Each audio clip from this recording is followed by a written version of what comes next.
Po, dito tayo kay Mark sa katagang majority and minority. Kailangan ba talagang merong majority at minority sa House of Representatives at sa Senate? Kailangan nga may minority leader, may majority leader, may minority, may majority kasi in the Senate or in the House of Representatives, kailangan may debate. Hindi ka pwede nakaupo ka lang doon na walang debate kasi debate in the debate in the legislature is part of due process.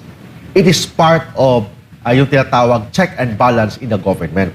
So, kailangan may debate. Kasi kung hindi pwede nakaupo ka lang doon, na parang nakaupo ka lang doon, wala kang ginagawa, nakikinig ka lang, hindi ka dapat observer.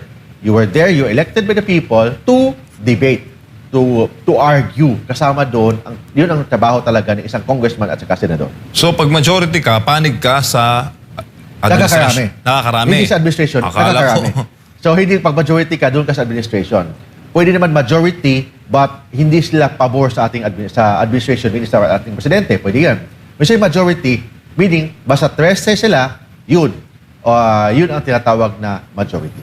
So pag nasa majority ka, you're on the affirmative side. Pag minority, ikaw yung taga-debate, taga-question, Not necessarily na pwede naman mag-presenta ng proposal ang minority, then i-argue yan ng mga majority, or magpresenta ang majority, i-argue naman yan, or ipakipag-debate ang minority. Pwede naman yan.